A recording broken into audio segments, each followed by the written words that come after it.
Well, Bob Guccione Jr., it's so great to have you in today. Thanks for coming. Thank you. Pleasure, Mark.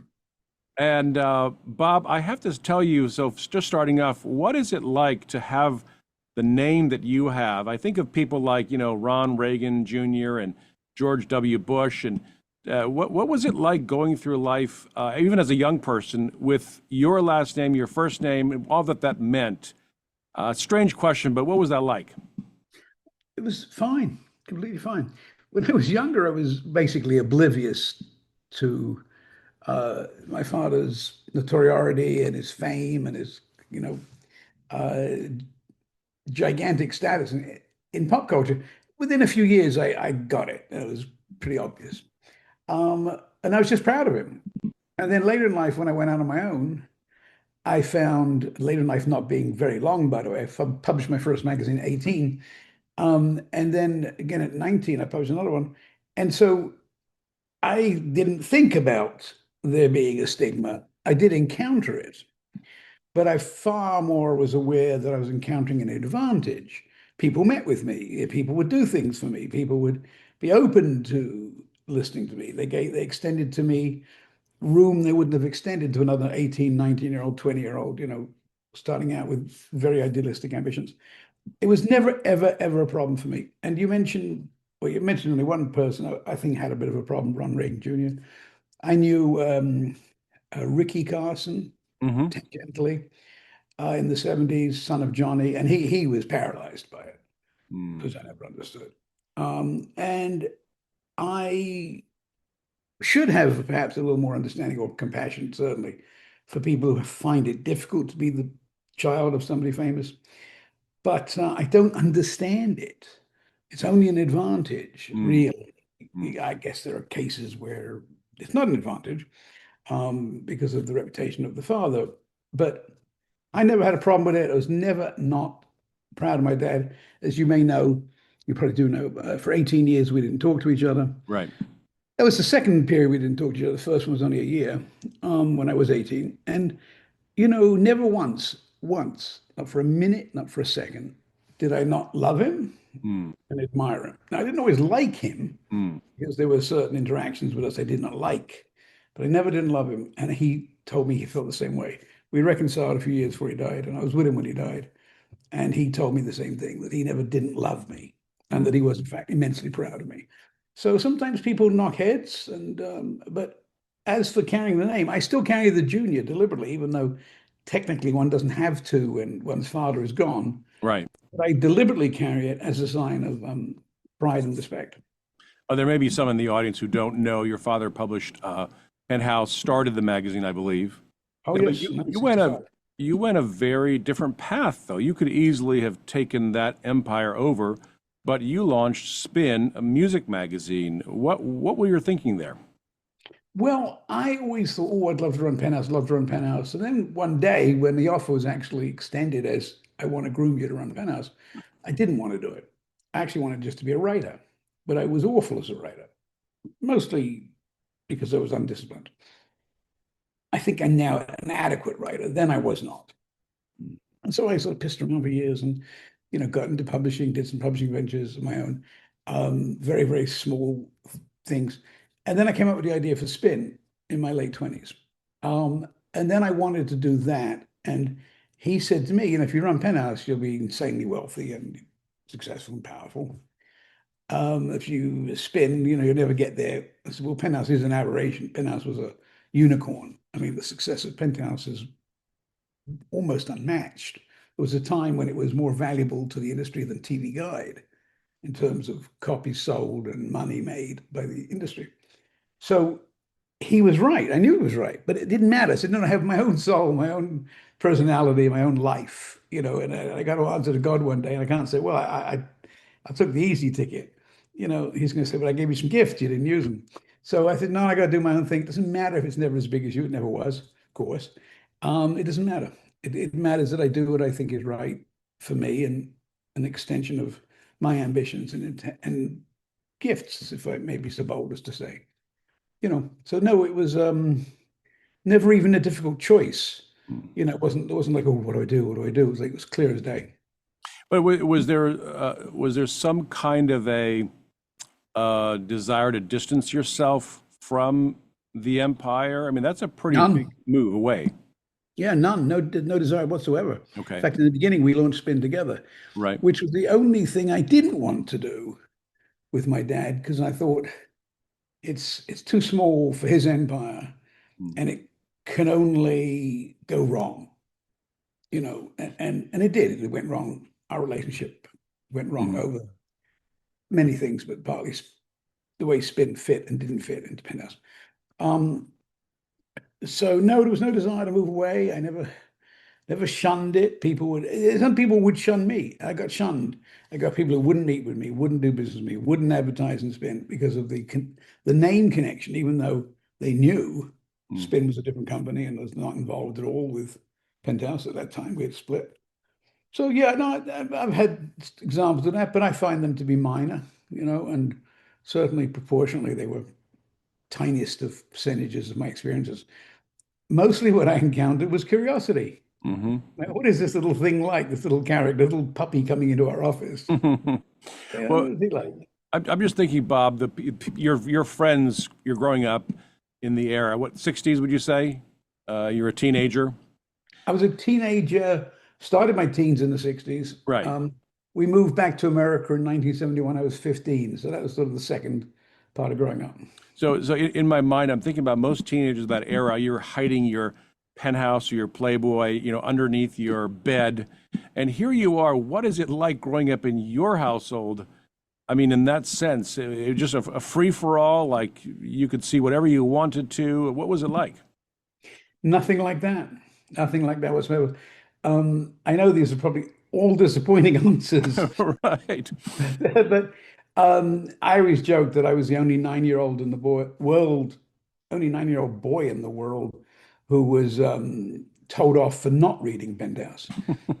My dad said, "Why aren't you reading Penthouse?" I was like, "What? I was 9 when he started it." But even when I was in my early teens, I didn't care. It wasn't until hormones kicked in I said, "Oh, hang on, this is interesting." But I certainly didn't have to hide Penthouse. It was kind of the opposite. I had to go find it so I could show my dad I was reading it. Um, and, you know, that's the difference, but also the more material difference is that my mother and father split when my father started Penthouse in 1965 in London. She'd had enough of him. They're both gone, I can say this openly. She'd had enough of him philandering. And she said, "Now you're going to do a magazine with nude women and you're taking the photographs. I'm out of here." And she took the kids. Mm. We all stayed close as a family. We had Sunday dinner together every Sunday, but we were split. I grew up in my mother's household like any other boy in England, and I adored soccer and I did almost become a priest. I thought about becoming a priest. I That didn't was know that. Really, Oh Bob? yeah, oh yeah. I was a devoted altar boy Catholic. Wow. Thought very seriously about becoming a priest, but then hormones kicked in. Literally, they came in rather providentially, actually, at the time when I would have seriously followed that path. And I went to Catholic schools, and that was, of course, very encouraged to think of the priesthood. Um, and anyway, I grew up in a normal home in London, outside of London part of the time, but mostly in London. In England in the 60s, post-war, very much aware of the Second World War. The damage was absolutely all around us, still in those years. And then we came to America and we grew up in suburban New Jersey, so I know as soon as I could get out of the house, I ran straight back to England to try and rekindle my life with my friends and hanging out at pubs and things like that. And I started getting into publishing almost by accident. And, then from there on in, that was the rest of my life. I was dedicated to being in the media. I mean, to you, it's just your story, but I mean, it's an incredible upbringing and a lot of dichotomies and things that, yeah, it's. I mean, the priesthood that one rocked me, but that's so Yeah. fascinating, and it's a part of who you are today, I think, too, don't you think? Oh, yeah. Yeah. Yeah. Absolutely. I doubt. Um, I have a friend who's a priest, was a priest at my parish in Greenwich Village many years ago. He's since moved. We moved out of Greenwich Village. And I was having dinner with him one night and I said, one day I think maybe my 70s or so, I might become a priest. And he looked at me and says, "You mean when you're all washed up?" I said, "Well, I hadn't quite thought of it that way." But I realized I wasn't quite as encouraged as a potential septuagenarian priest. You'd have to, Um, you'd have to be Episcopalian, wouldn't you? I don't know. I don't know if they can take you at this age. Monastery would take you. But I'm now 70 and I'm not interested in being a priest. Um, I like doing what I do and I like my life and I love my partner. I've been with her for 23 years. So, we're not going to move the priesthood. But yes, it's always informed my life. It's always been part of my life, and my faith is very much part of my life. I'm quick to tell people that I'm a poor Catholic and I don't attend Mass anymore. I attended it for 50 years. I don't attend anymore. And but I believe in all those precepts and try to follow my life in that way. Um, Poorly, I'm sure, but at least aware. So yeah, it informs me. Absolutely. Before we get off that topic, this will be my last question about that part of your life. But do you think your father had any regrets, or just in the way that the society went so far beyond Penthouse and Playboy into crazy stuff, well, crazier stuff in the last Oh 20, 30 yes. years? Yeah, he had regrets. He had many. Um, One of them was that for a while he took Penthouse into that direction, uber perverse, definitely pornographic. Before that, you could always argue, and I always did, in defense of Penthouse as not being pornographic, just being erotic, just Right. being adult, sexy, sexual. Fine, sex is energy. We wouldn't be here today. You and I would not be talking if there wasn't such a thing as sex, because we wouldn't have been born. Right. So sex gets a bad rep from certain people who are uncomfortable with that energy because that energy is unpredictable. Sex does not get a bad rep from people who are comfortable with that energy, clearly. And that's his one regret. I know because he told me that he took the magazine that direction for a while. I think he regrets a lot of things with the family. He didn't spend much time with us. Hmm. I know he regrets that. And at the end of his life, I think he was sad, sadly. I spent a lot of time with him at the end of his life. One day I was just holding his hand and I had perfected, I've lost that ability now, but I perfected the ability to read a newspaper with one hand, a real newspaper, an old-fashioned newspaper, Right. broadsheet.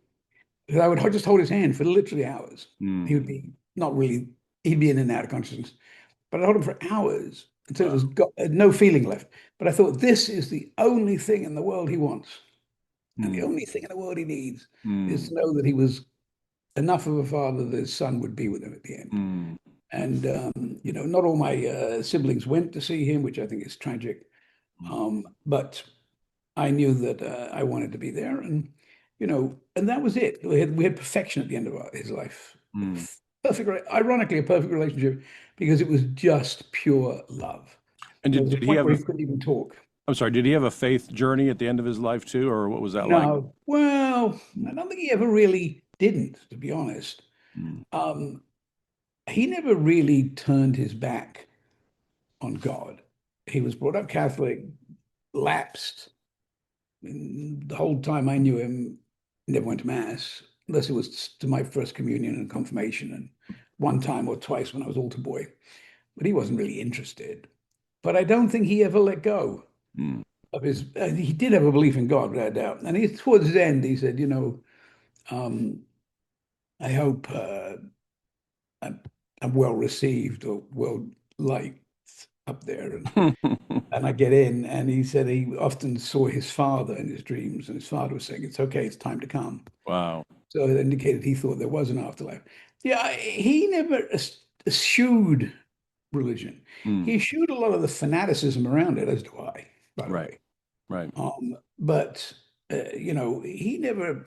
I don't think he ever abandoned God in his heart. I'm sure he didn't. Well, Um, well, that's then I don't want to dwell too long on that, but I want to move on to your career starting Spin, of course. This is 1985, I think I recall. Yep. And of course, we've met through our mutual friend Jimmy, who took over Spin and brought you back in. First order of He business to did. bring you back in and establish its roots. But I'd love to hear what were you thinking at the time? I mean, you're kind of taking on the mighty Rolling Stone in '85, weren't you? What was that like? Yeah. It was interesting. I was a little bit directionless at that moment in 1984 when I thought of Spin. I was writing, I think I'd just written a very long piece for Penthouse about two cops who solved a rape case of a nun in Harlem, which at the time was very, very scandalous and famous. Mm, And it was a great piece. Thankfully, I met them. They wanted to tell me their story, and they told me their story. And this was like a 6,000 word article that went around in Penthouse. mm, So I wasn't doing anything else. I thought, I'll continue writing, but since that took me nearly a year, I'm not so sure this is going to work out economically. So, but I was directionless, and I had earned money, I had money, I went out with my friends. I didn't live a lavish life, but I could afford my rent. So anyway, one night as I'm getting ready to go out, have dinner with my friends, I'm throwing my leather jacket on, as it literally is circling my back as I throw it on. Cyndi Lauper's "I Just Want to Have Fun" was on the radio. And it just occurred to me, I said, everyone just wants to have fun. mm, And in that moment, not only did the idea of spin come to me, but this moment, by the way, is a fraction of a second. In that moment, pages appeared in front of me, mm. obviously in my mind, not Right. clearly the word floating around the room. And I could see layouts, section heads, how the magazine was laid out, didn't Wow. have a name, and articles and a new style of design of the magazine, which Spin became, by the way, which was based on all the great magazines I'd seen in the 60s and 70s, like Nova and Twen, two European magazines, which redefined design. It was just there. Articles, Mm, African music was there. Bands, nondescript bands, and very specific bands. And in that, they would evaporate and vanish. And I went, oh my God. But then I thought, I can't do that. It's a music magazine. I can't go beat Rolling Stone. I went out to dinner, forgot about it. 6 weeks later, and I remember this, of course, it's very monumental in my life. 6 weeks later, at 6 a.m., I sat bolt upright in bed, and I never got out of bed before 9. It was a good day if I got out of bed at 9. 6 a.m., bolt upright, stone cold awake. And the words in my head were, this isn't you know, a proposition. This is a vocation. mm, You are going to do this. And I got up in that moment, went to my living room, took out a big pad. I always had pads, always thinking things and craving things. Big blank pads, and I started drawing the whole magazine up. And what I would do is I'd go to Penthouse offices at night. I didn't work at Penthouse anymore. I would go to their offices at night because the art department would be empty and I could actually lay the magazine out. And that is how I would do it. Wow. And then in the morning, the assistant art director would come in and run all my pages through the photostat machine. So I'd have things to actually physically paste up Mm, the next night. It was a very funny old, talk about hands-on process. But that's how the magazine developed. And I just started calling people up who I liked their writing. I called up Glenn O'Brien, James Truman. These people became massive in the business. They mm. weren't at the time. And they led me to other people. And we had a wonderful, wonderful, brilliant, creative group. And none of us knew what we were doing. And that was where the energy came from. Mm. Kind of knew what we wanted to do, didn't know how to do it. We just asked questions and people told us what you do. And then we cut it out, got the magazine out. Wow. That's it. Yeah. Literally the whole story. So what was that? I mean, was that the voice of God? Was that your consciousness? What was that that gave you the vision for it? Well, it was something beyond me, for sure, because it wasn't conscious. Mm. Although I had long thought of making magazines. In fact, I'd come up with an idea for a magazine called Stardust many years earlier. I would have to say almost 6 or 7, 8 years earlier, based on what actually became Vanity Fair. Wow. Pop culture, politics. It was somewhat inspired by Rolling Stone, somewhat inspired by the London Sunday Times newspaper, and the columnists there. And I drew up a whole magazine. I wanted to call it Stardust and had a whole elaborate typography. This is 20 years before computers, don't forget. So my concepts were all things you would have to do with the existing technology. And I just never got it off the ground. I was too young. I was like 22 at the time. And I didn't know how to do it. And I got distracted, went back to work for Penthouse, and got distracted. So I didn't do it. But so I was constantly thinking of magazine ideas. I must have thought of a dozen for Spin. So it's not that it was unnatural for some inspiration to come to me, but it was inspiration. And as we Right. know, what inspiration means is touched by the hand of God. So yes, I definitely would think, as I believe in God, I definitely would think there'd be a divine, nudge, and that it certainly wasn't something I sat down and said, let me just make a magazine. you Well, know. I think we'll make a little news in this podcast by God inspired the creation of Spin Magazine. Yeah, I never put it that way, but you're absolutely right. Without a doubt, by the way, Well, I do believe that inspiration came, I think of Bono and his joke about God cringing when all these acts thank him at the Grammys, saying, I didn't inspire that song, but Spin on the other hand, you've done a lot of great things, and of course you're back now. We'll talk more about that in a bit, but Mhm. but I want to go back to you then separated from your dad after a couple of years. What was that like from the magazine? I mean, It was sad. It was sad. Penthouse itself was buffeted tremendously by the conservative religious right movement that um, pressured stores like 7-Eleven not to carry it. And 7-Eleven at that time was selling about 1 million copies a month. So there was 1 million copies gone. mm, You did not recover all that. And then other stores and chains were pressured into it. So he was operating with almost half the circulation he had been. And whereas the magazine was making untold millions of dollars a month, back in, don't forget, this is the 80s, when tens of millions of dollars would be like hundreds today. So it was making a fortune. Suddenly, half of that went away. And the company was spending, it couldn't spend enough. It just couldn't spend, it was always spending. So now you've got a company that's spending more than it's earning, but less than it was earning. mm, So it hadn't been noticed. It's like the tide goes out and you see the sand on the sandbar. right. And so everybody was rushing to defend their little turf, which was either a spot where they were stealing outright from the company, Mm, which later came to light, or they were just mismanaging it. And what happened was some people started pointing at Spin and saying, well, you don't own Spin. You only license it. He licensed it.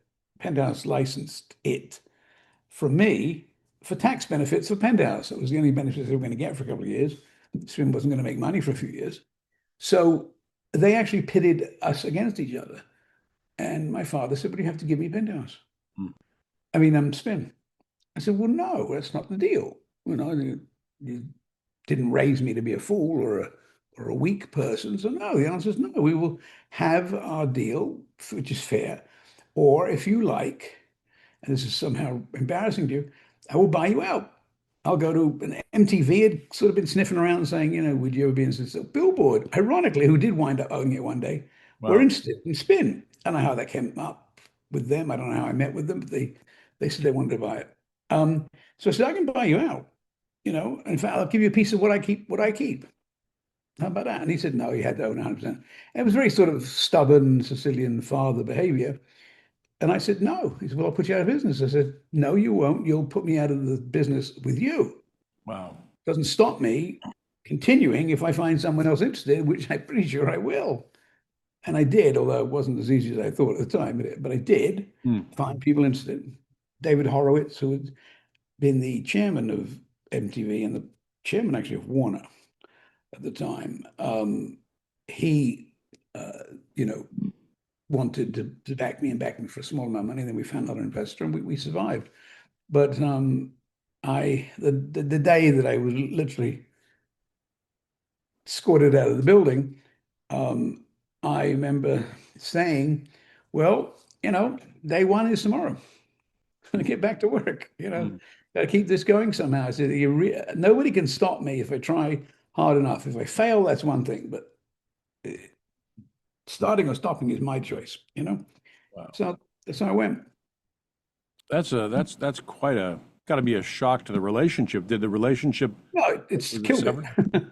It killed the relationship for 18 years. Mm, I tried many times to reconcile. He didn't want to.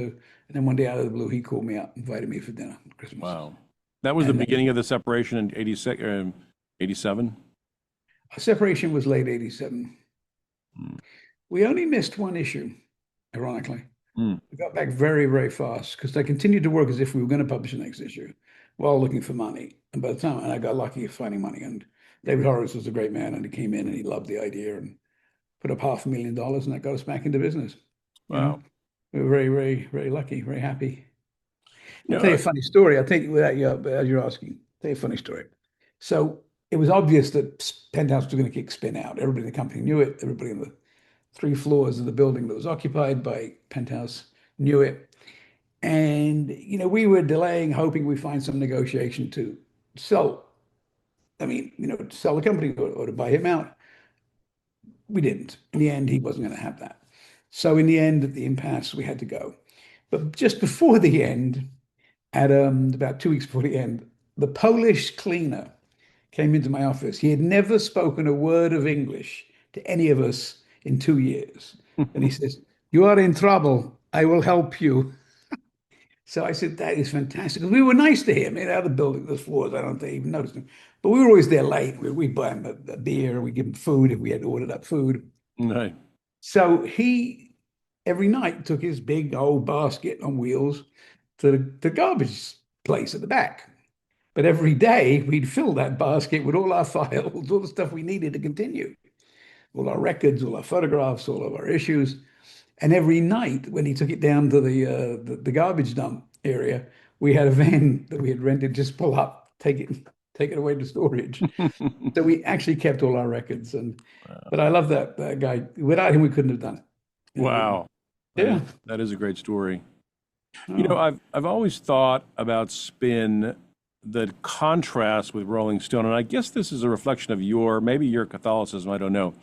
But Rolling Stone was always very sneering towards religious music or Mhm. Christian rock or whatever. I know, I've written a couple of books on that in my previous life.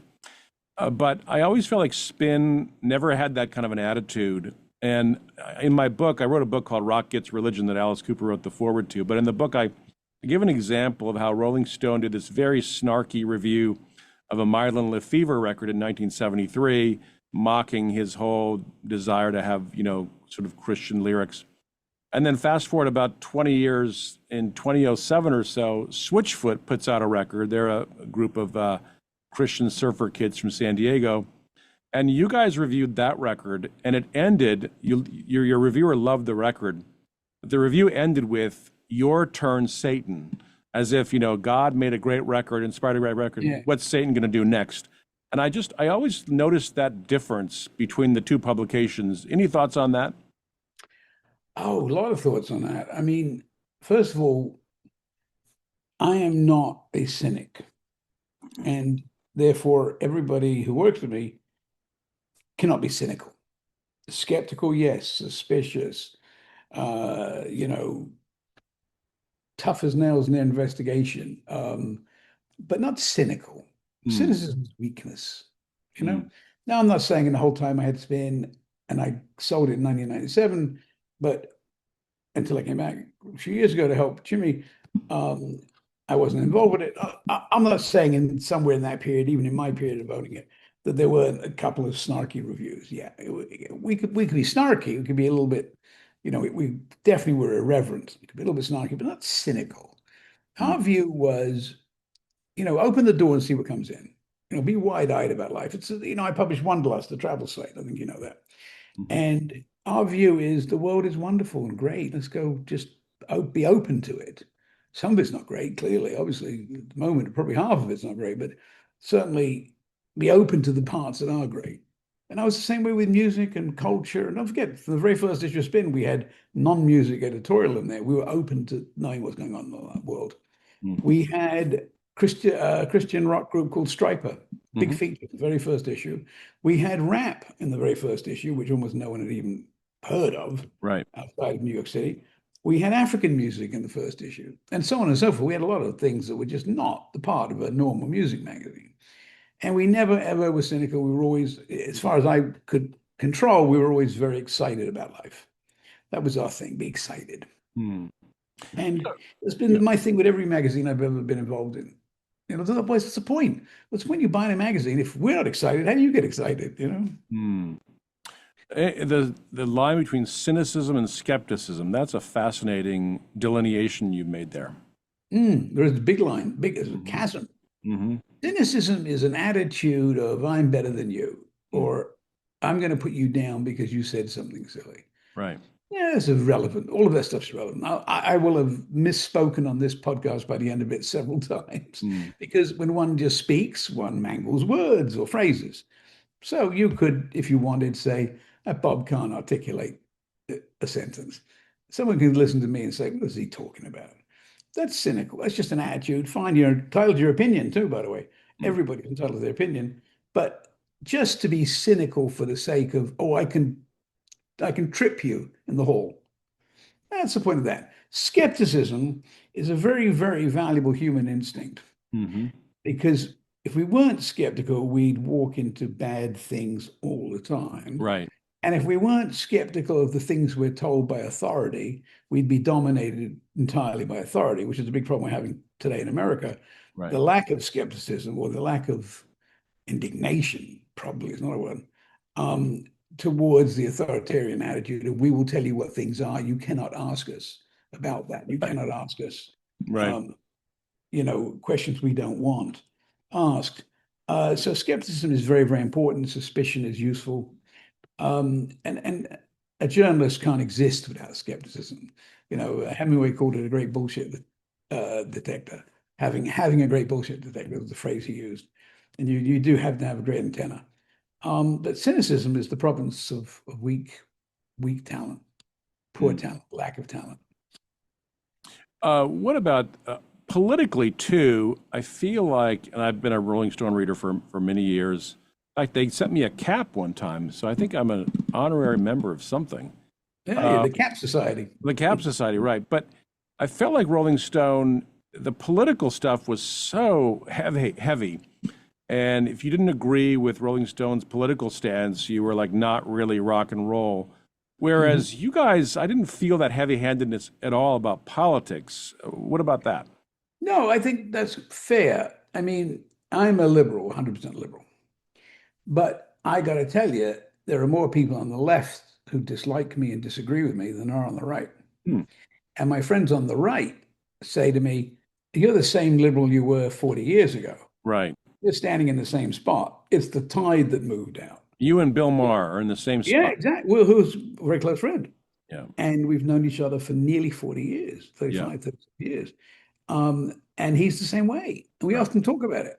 Like this, we both are virulently anti-woke, virulently. And I'll tell you why before you even ask. Anti-woke because it's hollow. It's phony. It's a Mm, fraud. It doesn't mean anything. No one does anything. right. If you're going to go work in a soup kitchen and ladle out food for people, then I respect you. You're going to just tell me that, everything is disagreeable because everybody's offended by everything that anybody says. I find that useless Mm, societally. So I do think Rolling Stone did fantastic at tour. I've always been a great admirer of Rolling Stone. I'm a great admirer of Jan Wenner. I'm not a friend. We are friendly if we ever run into each other, mhm. but I'm an admirer, objectively an admirer of his accomplishments. I think he's one of the great editors of the last 50 years. The handful of great editors would include him. I found a lot of fault with Rolling Stone. It was easier to exploit the holes they left behind when we started Spin. I think today it's a bit amorphous, it's a bit generic. Um, and you're right about that stridency. We never had that stridency. It's been we would attack a conservative agenda during the Bush and Reagan years, but that was because we were against those kind of things and we were more progressive.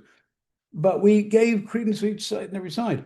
And whenever I would be involved in the lyrics censorship debate, and I was one of the prime people in that debate, by default, no one else on my side wanted to do it.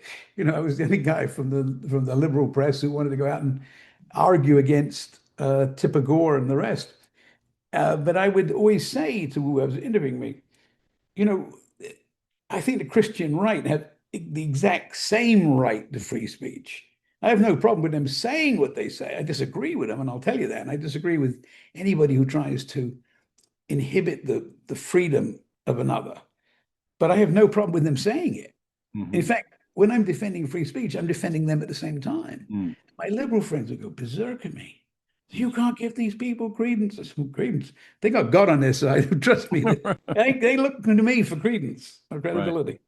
But no, it's true, isn't it? The spirit of free speech has to be everybody's speech is free, not just the speech you like and shut down or cancel the speech you don't like. So I have problems with anybody who tries to inhibit free speech. So the moment that does absolutely include the current government, but I also have equal amount of problems with the far wonky woke left who want to cancel people because they have an opinion. Yeah. Well, it was Reagan who famously said, I didn't leave the Democratic Party left me. I feel like Bill Maher is in that camp. He hasn't moved an inch. I've known Yeah, him for 25, 30 years, and he's the same guy. The yeah, rest of the world has gone mad, and I guess you're in that category. yeah. I don't think everybody's gone mad. I think some people have gone mad, and I think we're seeing evidence of a social weakness when people are so offended so easily and think that being offended is the same thing as making an effort to make someone's life better. That's social weakness, that's character weakness. Hmm. And when a government as powerful as the US government is afraid of allowing reporters into the Pentagon because they're going to ask difficult questions, Right. which apparently they're still asking and getting answers to every day anyway. That's a societal and cultural weakness. And I'm against both. Yeah. Yeah, the questions are a lot more friendly in the Oval Office press things, junkets these days. Have you ever Oh, noticed that? it's an infomercial. It's not, it's valueless. It's valueless. But I got to tell you, a lot of the very strident left press is Johnny One Note too, and it becomes a bit like, yeah, we all know. Yeah, okay, we get it. I mean, I think there will be some deep investigative pieces coming from the New York Times or as we've seen with the Atlantic this week with Cash Patel, real deep investigative pieces that show levels of corruption. That's important. That's useful to the public. We need to see that. Just bashing the right because it's the right is no more valuable than bashing the left because it's left. Right. And I find it disdainful the way the administration treats um, the citizenry, but it's also not very valuable just to keep saying they're all bad people. Let's find out if they're bad people, let's find out how they're bad. Where's the corruption? I think there's a lot of it, and I think it is going to come out. And my guess is the New York Times is and has been working on some real stories, and not showing their hand, and these stories take a long time to come out. Hmm. But I think that's the next thing we'll see. And that's the only thing that's really of value. There has to be a free press because we have to have that Right. ability. And it is a value to citizenry. Citizenry has become lazy in the past few years, and algorithms and social media have exploited that laziness, by the way, that intellectual laziness, and on both sides. Hmm. And that's not good for us. We've become a weaker society for it. Right. I hope we don't have to suffer some cataclysmic event like a nuclear attack or something for us to, rally around and wake up. Yeah. No, I think you've outlined the importance of this stuff, and I was thinking about my father often, who was a minister but was very skeptical of everything, and Mm. he taught us to be skeptical, not to be cynical, but to be very skeptical. And frankly, one of the reasons I'm a Protestant is we're allowed to be more skeptical of our leadership than you are. When a Yeah, Protestant true. leader says something crazy, we just ignore him. When one of your leaders says something crazy, you can't just ignore him. No, it's so true. It's so true.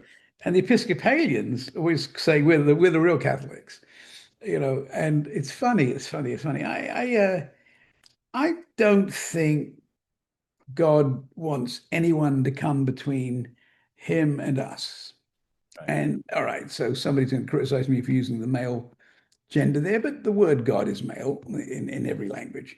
So I don't obviously think God is a man. I think God is an entity and Right. encompasses all life, wherever it is, wherever there's life. But I don't think God wants anybody to get in the way or anything to get in the way, including religion. Right. And I've often thought, well, if God gave us the ability to reason and to, imagine and come to our own opinions, form our own opinions, if that can include, criticisms of the church and still love the church, you know, um, and the church is just a building. I wrote a piece for Wonderlust about the Vatican, and it was more about faith. And I said the Vatican actually disappoints you because it seems to be devoid of a sense of faith, of the imperfection, for instance, of faith. It's actually a wonderful set of museums. I mean, I'm sure the actual theological workings of the Vatican are profound. I do believe that, and I think this is a great pope, and I think the last pope is a great pope. But the Vatican itself is merely a kind of a vain, uh, monument to itself. So that's not God to me. God is within us. It's not in the Vatican. Well, you can clearly see why the Catholic Church was hesitant about putting scriptures in the hands of the average individual, because you've got David Koresh and you've got Jim Jones and you've got all kinds of cults and strange things that happen when you put the Bible in people's hands. But that's the risk of information, Mhm. right? Is that Mhm. you're going to have Yeah. stuff like that happen. So, on Well, the whole, we live in an imperfect world and we live an imperfect life. right. So to me, that must be indication of a higher purpose. Because none of us can actually live a perfect life. None of us can attain a perfect anything. You can have a perfect moment, but um, you cannot know divine perfection. Therefore, there has to be a purpose to what we go through, and it has to be a purpose beyond this when we finish going through it. That's Mm, why I believe so deeply in the afterlife, because I don't think any of this would matter otherwise. right. And I think spontaneously it would cease to exist if there wasn't an ongoing next plateau, next plane of existence. So I accept the imperfection. By the way, it's very easy for me, being as imperfect as I am, to accept imperfection. To be as much of a screw up as I am, it's very easy to accept that philosophy. But I think that is it, and I think we forget that, and I think the church is guilty of forgetting it. Right. Its greatest saints understood it, and ministered with great love because they understood it.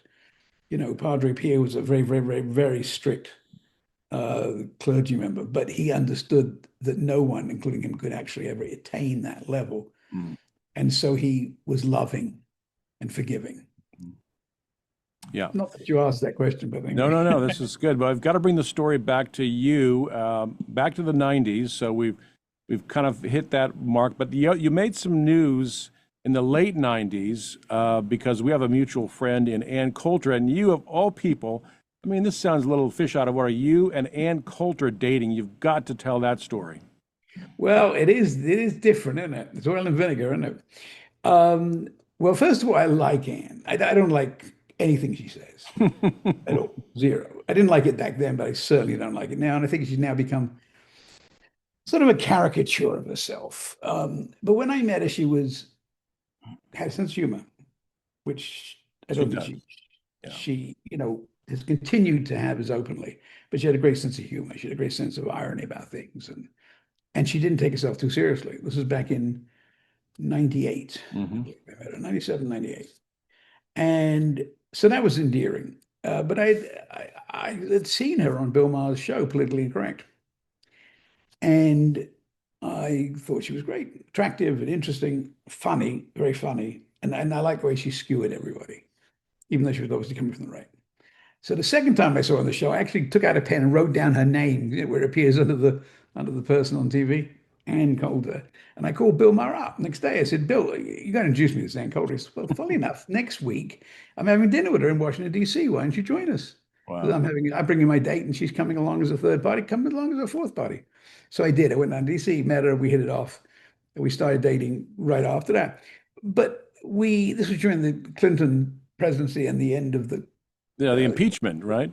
yeah, the beginning of the impeachment Right. process with the scandal and Monica Lewinsky and all that stuff. And Anne was very much behind that, very, Yeah, very instrumental in that. she was. And that was it for me. I thought, this isn't the parlor game. I mean, I'm with you all along with you. You're smart and you're as clever as I am, and so I'll counter my argument with your argument. It's all very fun and entertaining, but it's not a parlor game to bring down the presidency or attempt to bring down the presidency. Um, it's not a bad thing to do in many cases, and I wouldn't want to bring down Clinton, but I think you can want to bring down the presidency. But it's not a parlor game, is what I mean. And Mm. so we didn't last long, but we didn't date much. She lived in D.C., I lived in New York. We saw each other every 2 weeks, but So we've made a second I piece still of think highly of her. we made a second piece of news that Bill Clinton broke up your relationship with Ann Coulter. Yeah, that's true. Yeah, yeah, yeah. Well, I'll tell you, what happened was I knew that she was behind this, and that the woman who had taped Lewinsky had done so in the wrong state. Linda Tripp. Yeah, and she didn't have she couldn't officially tape her in secret. And when this thing was just getting out of hand, I actually called somebody who knew the White House counsel, and I told him that, and that's when all of a sudden it was the last you heard about Ann Coulter and the whole thing. And it did bring some parity back to this because this thing was a whole deliberate attempt to first embarrass and then try and destroy the presidency. But that's it's not a game. It's not a game. Well, yeah, it's funny because our lives are intersecting, but I used to go backstage when she'd be on Bill's show, and we'd all have dinner afterwards, and Drudge would come, of course, too, and it'd be Bill. But Bill was always a great role model of having friendships, across the board. Absolutely. And admire that in him tremendously. And when he went to have dinner with Trump and everybody assailed him, I thought, no, that's right on. Right, that's his Being brand. open-minded, I would do it. Yeah, It's being open-minded. You know, um, I thought, I hope this doesn't blunt Bill Maher's acuity in right, dissecting the affairs of state and of the society and our times. I don't think it did. I think it might have done the first couple of weeks. right. But good for him. No, he had the balls to go and face the enemy. And frankly, good for Trump for Yeah. inviting him. So I don't think that was such a bad thing. I think that was actually a highlight of Trump's presidency, that kind of openness. We need more openness in the world. Every time we try to close stuff down, we lose. Well, Bill always had a great sense of self-deprecating humor too. My favorite story that he would tell us over those dinners, he had just gotten an award from PETA for Humanitarian of the Year award. And he said he Mhm. came back to his house from the award dinner and he came out and his dog was sprawled out. He had gotten into his stash of pot and he was completely wasted. He thought if only these PETA people knew what I had just done to my dog, they would take this award back. That's hysterical. That's very funny. Well, Yeah, but he's genuine, isn't he, Bill? yeah, He isn't a fraud, yeah, yeah, he you know. really is. And I genuinely think he's the great, voice, conscience voice of our times.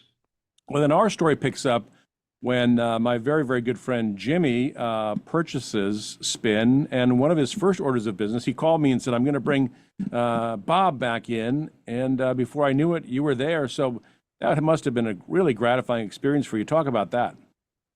I will, and it was. And I say to people, say, what do they say? We're surprised to see you back at Spin. I said, well, I'm surprised to have gone back. But Jimmy's the only guy smart enough to call me up. Because Spin had such a character and an identity and a power, and it was a number one music magazine in mid '90s. Right. It never was the number one in circulation, but that didn't matter. There are bigger magazines, Rolling Stone, there are bigger magazines than those magazines. It was the most important magazine, and there were all kinds of publishing metrics that measured your impact in certain categories and demographics. And out of 120, we were number one in 119 of them. And the only one we weren't number one, and to this day it kills me, is Brides. About to be Brides because they went to Brides magazine ahead of Spin. Right. But every other in the 18 to 34 category, we were number one. We beat GQ, did Details, Rolling Stone, everything, because we were focused, and then the audience was growing with us. We had our moment. That was our moment. But no successive buyer ever just even asked me out to lunch to Hmm. have a chat. And I didn't look. The day I walked out of Spin in mid-June 1977, I literally never looked back. And I never picked up a copy of the magazine Wow. until I went back um, to join Jimmy Hutchinson, and he asked me to consult him, which I still do happily, more happily every day. I never looked at the magazine ever. Hmm. So you just told a story about a thing. I'm not sure I was there when that happened, but because I sold it, it's gone. I was on to the next thing. This is what I'm driven to do, is to do something new. Um, but Jimmy said, you had a mojo in that time, and Hmm. it's never really been equaled. Hmm. By the time Jimmy bought it, dilapidated to being a bad blog, Right. literally an awful looking, stupidly written blog, just bad. I only saw that because he showed me, the link, and I looked at the old issues, online issues. And I said, love to, absolutely. All you had to do was ask, you know? Mm. And we talked about what that would mean. And I said, I don't want to just consult you. I don't want to be the guy whispering in your ear because after 6 months, you'd be sick of me whispering in your ear. I said, I want to do something. You got to give me operational duties. Hmm. And obviously, if you don't like them, you'll tell me. And if you like them, then we continue, you know? And that's it. And I think, I brought in a number of people who have since, become very strong. My partner is the editor now. When I brought her in, I said to Jimmy, she's the best editor I know, and she edits my copy. But if you don't like her, that's fine. So let's give it a 2 month trial. Let's see what happens. The end of 2 months, I said, she's fantastic. And she's Mm. still there 5 years later, and she's the editor in chief. And and has transformed the site. I don't touch it, but I now do the editing and the construction of the print magazine. Mm. And I'm the Jimmy Whisperer. Right. Now he doesn't mind me in his ear. I'll tell him what I think. And I always said to Jimmy, my only value to you is that I'll tell you the truth. Hmm. And if I'm right or wrong, we'll work it out. But you'll always hear the truth. And Yeah. I'm never worried about how you respond to the truth. And he's been brilliant. He's been brilliant. He doesn't always like what I said. He doesn't always agree with me, but he has always been very, very respectful of Mm. that honesty. Well, he's so wise to bring it back to its roots, and that Yeah, takes wisdom and humility on his part. it's very clever, Mm. because every media outlet is only the spirit of the outlet. Right. You know, no one's impressed by how good your SEO is. Right. They're impressed by your spirit. Has to have the energy, Mm. has to have dynamic. You know, Mm. has to be worth someone paying attention to. That's what I always strive to do with anything I work on. Make it worth someone paying attention to. Yeah. Well, I mean, I have to ask you about the music scene, such as it is. Um, it's been painful. I used to have a lot more work in music. I've obviously transitioned to film, but I still do the music for my movies. But the music business as we know it, I mean, it's gone, it's disappeared. Hmm. What are your thoughts? And whenever I see artists on, shows where they're judging talent, it's like this is not what they are, in their heart of hearts, this is not what they want to be doing, right? They want to be on the road, they want to be singing. Right. What are your thoughts about what's happened in the music business? Well, many, but mainly I would say for everything that we complained about in the 70s, 80s, and 90s, and 2000s, even, well, started in the 2000s. But for everything we complained about, we'd take it all back. We'd have it tomorrow. The Yeah, record label system, the idiot A&R guys, the idiot executives. Not they were all idiots, they weren't all idiots, but yeah, there were some. yeah. Um, the problems, the biases, all that stuff. Mm. It was a vibrant, exciting, creative pool. And great music came out of that. Great innovation came out of that. My concern about today's music is it's becoming ever more technologically driven and created. Not just Right. produced, created. I had a long discussion with Nile Rodgers about this recently, which is Mm. in the magazine actually, Hmm. and in which he said, "I have no problem with it." He says, "Whatever instrument somebody wants to use, that's their artistry, that's their creativity." And I don't agree with that. I think there's human creativity, and then there's technologically assisted creativity often applied to mediocrity. And I think most pop stars, they are utterly mediocre. Right. We used to make fun of, Madonna, but Madonna's like Picasso compared, you know, to Sabrina Carpenter or, some of these others. Taylor Swift is different. She's got Right. talent. But, but, Multi-talented. but most of the music that's produced by machines has no soul. Mm. That's what's missing. And I told you earlier, I'm 70 years old. I can't be a valuable commentator on this new group versus that new group. They're not talking to me. They're talking to themselves, their own age group. There's a need to pose the questions they pose, but I often have the answers to the questions they pose because I'm so much older. So therefore, it's not having the same impact on me. So I never judge. I never judge what music is good or bad today. I have editors who do that, and they're of that age group, and they're more passionate, and that they're going to be more accurate antennae than I am. So, but in general, culturally, I think this preponderance of machine-produced music is terrible. Will it ever recover? Will we ever have anything like we used to have in the music business where it's a business and people buy music and all that? I think partially it will, because I think there are seams of people who want to have that authenticity back. We've seen it with the resurgence of vinyl, for instance. Um, and I think there will be a lot of it, and I think it'll come out of performances, bands that just really perform and Hmm. have an authenticity and a skillfulness that people respond to. Some of it will come back, but most of it won't. You know, any more than we'll have Mozart playing in somebody's living room, you know, and the whole sort of chamber music era that's never come back either. You know, I think things evolve and they evolve fatally and finally to the previous iteration. But I do think some of this will come back. There's a desire for that authenticity, that, again, that imperfection.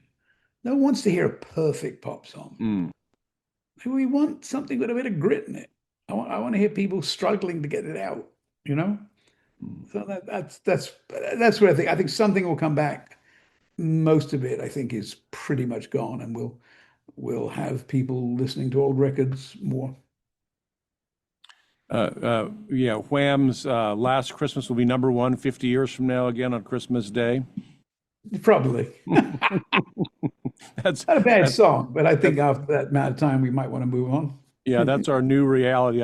I feel bad for this generation that they have to recycle our songs from 40 years ago. That's all they have basically. But Well, that's the way it is. is that all they have? But it's mostly all they have, Right. you know. And the thing is that it's technology and a rather cynical manipulation of data that projects people into the front or ordinary mediocre Mm. but palatable, Hmm. whereas real talent is struggling in the pits and Right. forming their identity and their artistry. And those are the people I want to hear from. Yeah. Well, Bob, it's been great to visit with you. Thanks for giving us a little tour of your life and all Oh, that you're thank you. doing to this day. And I look forward to staying in touch. Yeah, let's do so. Absolutely. Thanks so much. Thanks, Bob. Thanks.